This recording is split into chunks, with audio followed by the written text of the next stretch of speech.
1 अप्रैल के बाद बदल गए ये नियम। नए नियमों को नहीं जाना तो आपको भी हो सकता है भारी नुकसान। अभी जान लीजिए नए नियम ताकि आपको ना हो 1 रुपए का भी नुकसान। हमारी इस रिपोर्ट में देखिए हर वो सारे नए नियम जो आपके लिए जानना बेहद जरूरी है।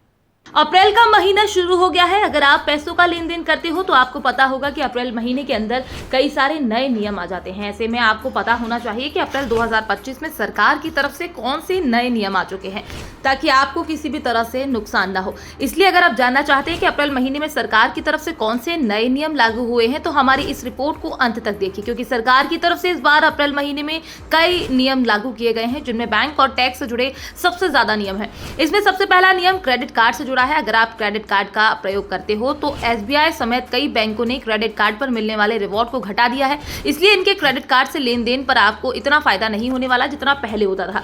इसके अलावा अगर आपका एसबीआई और पंजाब नेशनल बैंक में खाता है तो भी आपको इस बार नियमों को जानना बहुत जरूरी है, क्योंकि इन बैंकों ने मिनिमम बैलेंस से जुड़े नियमों में बदलाव कर दिए हैं। इसलिए अगर आपके खाते में पैसा कम रहता है तो आपको बैंक में जाकर एक बार नियमों की जानकारी जरूर जुटाना चाहिए। साथ ही अगर आप यूपीआई का प्रयोग करते हो लेकिन आपका नंबर लंबे समय से बंद है तो आपको उस नंबर को दोबारा से चालू करने की जरूरत है, क्योंकि 1 अप्रैल के बाद बैंक खाते से लिंक मोबाइल नंबर अगर लंबे समय से बंद है तो बैंक उसे अपने सिस्टम से हटा देगा। ऐसे में आपका यूपीआई काम करना बंद कर देगा, जिसके लिए आपको फिर से एक बार बैंक का चक्कर काटना पड़ेगा।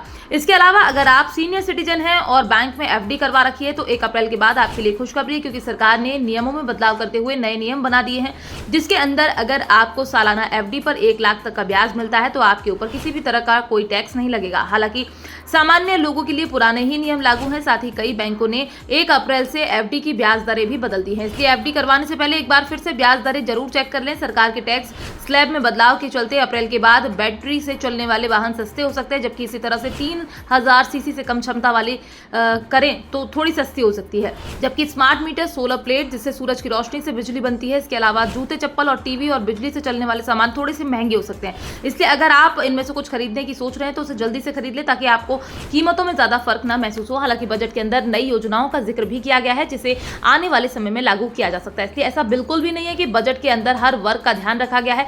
हालांकि कुछ लोग इस बार सरकार से नाराज भी हो सकते हैं, क्योंकि सरकार ने कई चीजों को महंगा भी कर दिया है। लेकिन इस बात का भी हमें जरूर ध्यान रखना चाहिए कि अगर सरकार को कोई भी इंसान टैक्स नहीं देगा तो भला सरकार लोगों को कैसे छूट देगी। इसलिए हमें नियमित रूप से टैक्स देना चाहिए। साथ ही हमें टैक्स बचाने के लिए गलत तरीके नहीं अपनाने चाहिए, जिससे हमें आगे चलकर किसी भी तरह की समस्या न हो। Bureau report, PDN news.